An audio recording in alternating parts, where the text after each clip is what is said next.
Well, shalom, brothers and sisters. The speakers on Beshaelach, and this is when they was leaving the land of Egypt, and Pharaoh met up with them. But prior to that, when they left Egypt, right? He said the book says, "Lead them not by the way of the land of the Philistines." See, the reason why when they left the land of Egypt, he didn't want them to go through the land of the Philistines because the Philistines was war people. Remember, Goliath was a Philistine. So when he said, don't let them go through the land of the Philistines, because if they see war, they'll repent and want to go back into Egypt. So he said, nah, don't let them go through that way. Even though it was easier and it was faster, he said, no, don't go through the land of the Philistines. Why? Because he knew they wasn't ready for war. He knew they just left from being slaves, and the last thing he wanted for them to see is the Philistines, and they had a history. They were warriors, like I say, Goliath in them. Okay, but this is they were Philistines. Goliath wasn't there at the time, but I'm saying they were Philistines. They were war people. See, even though it would have been a faster route to get to the promised land, he knew what would have came with it. And this is the lesson you learn, that you got what's good for you versus what's best for you. A lot of things that's good for you is not always best for you. You see, candy tastes good, but is it best for you? A lot of people do things that's good for them versus what's best. The reason why I say that, because I always ask the question, are you ready? Because a lot of people are not ready. See, like the Israelites wasn't ready for war. A lot of people in life do things that feels good or look good, but it's not what's best for them. See, I tell people good is good, but good is not great. You see, and this is the reason why I ask this question. Are you ready for war? Because a lot of things in life, we have spiritual wars, mental wars with things. I spoke with a female and I said, well, you want a child, but yet you about to be pregnant in your mother's house. And this is the problem. You know, you got females out here, they want to have children, but yet they don't have a house. They don't have an apartment. They don't have nothing set up. They just out sleeping, wanting kids. You see, you ready to be a mother, but are you really ready to be a mother? Or is everything set up? You see, because there is a battle that comes with that.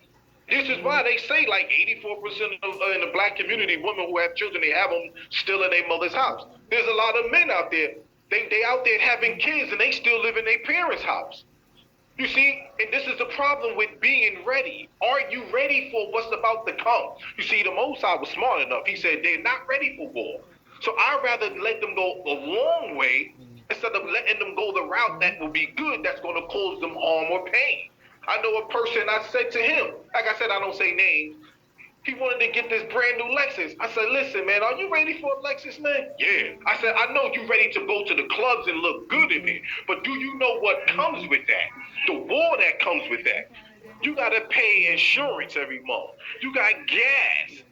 There's a lot. If your car mess up, you got to pay for these. You got to pay for this.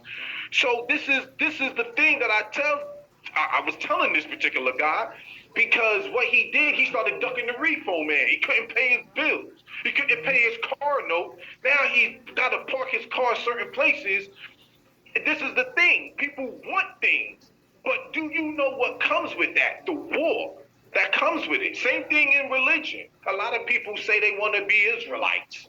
But yet, do you know what comes with being an Israelite? And that's the problem. A lot of people don't know what comes with a lot of things. People would jump in things. But when it's time to dwelling in the booths for 7 days, a lot of Israelites I know don't want to do that. When it comes down to refraining, when it comes to the Sabbath, you got to not work. A lot of Israelites don't want to do that. You see, when it comes down to no fornication, a lot of Israelites don't want to do that. You see, a lot of people do what they feel is good for them, but not necessarily what's best for them. And this is why I say, you read the scriptures, the Most High said, I'm not going to let them go through that land because they are not ready for war. They wasn't ready, not for that. That not for the Philistines. They wasn't ready for that. And a lot of times people do things that feels good, but they're not actually ready for it. I know a woman that told me, "Oh, I'm gonna do this diet." I said, "Do you know what comes with that?" That meaning now you're dieting, you got to exercise with it. You got to go to the gym. She did it the first 2 days and then she stopped. Like I told her, do you know what comes with that? A lot, and this is what a lot of people do. They make permanent decisions on temporary feelings. Do you know what comes with the choices or decisions you make? Because everything in life, God is good and it also has its bad. So that's why he said, lead them not by the way of the land of the Philistines. Although it would have been good to go through the land to get to the promised land quicker, but it wasn't what was best for them. And a lot of times we do that. Before I leave off this topic, it was this man. His son basically did bad in school, and the teachers told the father, I wanna demote this son. He's gonna be held back. What do you think of that? The father said, no. I don't want people laughing at my son thinking he's dumb, thinking I'm stupid too. People gonna laugh at me. The teacher said, okay, I'll promote him. Promoted the boy. He went to the next grade. All the kids was laughing at him halfway through the year because he wasn't that smart. He came home and told his father, this is what I'm going through. I don't know the word. People say I'm stupid, I'm dumb, I'm being put on the spot, and I don't know the word. So the father realized he was the reason for that. It was good for his son to be promoted and not be held back. But was it best for him? It was not best for him. What would have been best for him it was for him to repeat the class, repeat the grade, and then learn. But this is what we do in life. We do what is good, but not necessarily what's best for us. And the next year, the boy got held over again. And he was an A student. Because now he was at a level he should have been at. And that's what happens in life. We tend to go with what's good for us, not necessarily what's best for us. The next issue in this week portion of the Torah is that Pharaoh said, what is this we had done by letting the Israelites go? He said, I'm going to go get them. Why would he want to go get them if they just caused him all of that trouble and pain? Remember, all of the stuff that Pharaoh went through was because the Israelites was there. So this is why I always tell people, you holding on to things that is bad for you. As long as Pharaoh had the Israelites, bad things are going to happen to him. And we do the same thing in life. We hold on to things that are bad for us. You see, and this is the thing. You see, the Pharaoh said, I'm going to get them. I'm going back to retrieve them. But Pharaoh, they just caused you all of these problems in your land. Why are you still going back to get something that was bad? We do it too. Relationships, ex-boyfriends, ex-girlfriends. We hold on to things that cause us trouble. It causes us trouble, but we will still hold on to it. Later on in the portion, it says the Israelites was at the sea. And here come Pharaoh and the Egyptians. This is what happens when you face with your past. They just ran away from this. They just ran away from Egypt. And now here come the Egyptians again. And I tell people, because you done with your past, it doesn't mean your past is done with you. Because you bury your past, it doesn't mean somebody won't dig it up. And this is what a lot of people do. Your past, people will dig it up. People don't want you to grow and change. They try to keep you at a level where they feel they can use you and make you want to stay in your past. But look at what the Israelites did. They ran. And I tell people, when the Israelites saw the Egyptians, they saw all of the horror that they went through. So it is just to show you that because you done with your past, it doesn't mean your past is done with you. Because you bury your past, it doesn't mean someone will not dig it up. But this is a thing that the Israelites didn't understand, neither Moses. It says the Egyptian wasn't back of the Israelites. The Israelites had the water in front of them, but they forgot one thing. They forgot that the Most High was over them. And this is a lot of things we do in our life. We put our problems in front of the promise. We got to stop looking at what's in back of us or what's in front of us and start looking at sometimes, seriously, what's over us or who's over us. Later on, Moses said to the Most High, hey, yo, the Egyptians is here. What should I do? The Most High said, why criest you unto me? What is in your hand? You see, and that's the problem that a lot of people have. They have the power to help their situation or problem. Moses, you just did 10 plagues. Why are you asking me what you should do? You see, you know what to do, Moses. You just did 10 you just did 10 miracles. Why are you asking me? The reason why he said that to Moses, because sometimes we got the power in our own hand. There's certain things you don't need to pray and ask God for because you already know what to do. Just do it. And the problem is, it's like brakes. Knowing that brakes stop a car doesn't stop the car. You still got to apply your foot to the brake. So you still got to apply what you know. Knowing something is good, but you still got to apply it. You still got to. Me knowing the brake stop the car is not going to stop the car. It's good to know, but I still got to apply what I know. Moses, your problems was right in your own hands to solve. I have a friend who tell me, hey, big bro, how is it that these skinny girls can eat all of this food and not gain weight? I could eat a bagel and blow up. Well, you answered the problem. What was it? Stop eating bagels. Eat a salad. That's your problem. And a lot of things in life is that we have the solutions to the problem. We just don't want to face it.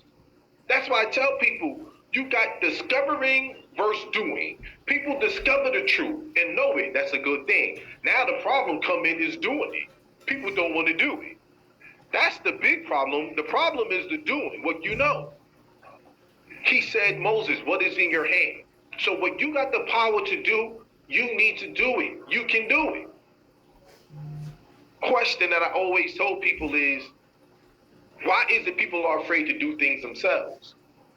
Like I tell people, if you don't want to talk to me, I'll talk to myself.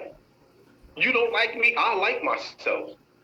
You don't want to take me on a date, I'll get dressed up and take myself out on a date. I have done these things. I have taken myself to the movies. I don't believe in Valentine's Day, but if you're a woman out there, I gotta say to everybody, buy yourself a gift. You gotta start to do things sometimes for yourself. You could be the answer to a lot of problems that you have. Just do it yourself. I tell this to every female, you can never love me the way I love me. The way I feel about myself and treat myself, you can never do that for me. And I tell people, and I look at Moses as an example. I know how to do things myself. I love me. And you gotta love yourself. And if someone don't treat you the way you feel you should be treated, then you treat yourself the way you feel you should be treated. You got the power in your own hand. Utilize it. There's certain things that you don't gotta pray to God about or ask people why. You do it yourself. Why a man don't love me? Why a woman don't love me? You love yourself. You're gonna get the love. You seeking it, you'll get it, and you'll get it from yourself. If that's what you want. The point is with Moses is we have the problem. The most I say, why are you crying unto me?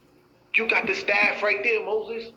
A lot of the problems we have the answers and the solutions. The problem is we just don't want to do it. When the Israelites was in the wilderness later on, it said that they came across the bitter waters. They was looking for water and they came across bitter waters, right? They got water. It just was bitter. That's the problem. We got to be careful with what we ask for in life. They wanted water, and the Most High gave them water, but the water was bitter. So you got to be careful what you ask for. Then the Most High told Moses, hey, yo, go take that tree and throw it into the water so it can get sweetened. He didn't tell him go get some sugar canes and throw it in there. How something bitter is going to make something sweet? But this is what he did. And I tell people, a lot of your sweetness in life come from things that's unexpected. A lot of your sweetness that's going to make things that you're going through in life that's bitter. To make it sweet, the answer to a lot of your problems, I tell people, may come in a place that's unexpected. You want a wife. You got to stop looking at a wife as being a big breast and big butt. No, a wife is a wife. She might be flat-chested with a small butt. Your problems to your women issues might might come in the form of a woman that don't look like Kim Kardashian or some video model. Woman, the bitterness of your relationships that you keep having with the man may come in the form of a man and not be the man you may have in your mind. Your own expectation of what you think a husband is, the Most High might give you a man that's not going to be according to what you think he is. And I say that because that tree made the waters sweet, but it was bitter. If the Israelites knew that, then they would have just went to that tree and did it. Sometimes the answer to your problems may come in a form you may not expect or think. Before I end, it says that the Israelites remembered the food in Egypt. They say, hey, Moses, we remember the onions, the garlics, the leeks, the melons, the fish. What's up, Moses? You ain't got no food. The thing is that killed me is how you remember the food, the flesh pots, but you didn't remember the slavery. See, this is what we do in life. We don't like to relive our trauma. We do things in life to avoid the things that harm us. But that's the only way you're going to get help. If you confront your past. The Israelites remember all of the food of Egypt, but they never, every time the Israelites felt some kind of way with Moses, they said, let's go back to Egypt. We remember how it was in Egypt, the good of Egypt, but why don't they remember the bad? I just recently had a sit down with a sister and I said, hey, listen, man, you want to go back to this man?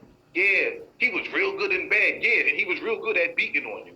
He was real good at slapping you up and embarrassing you and cheating on you. Yeah, I know, but you see, you can't, see, this is what we do.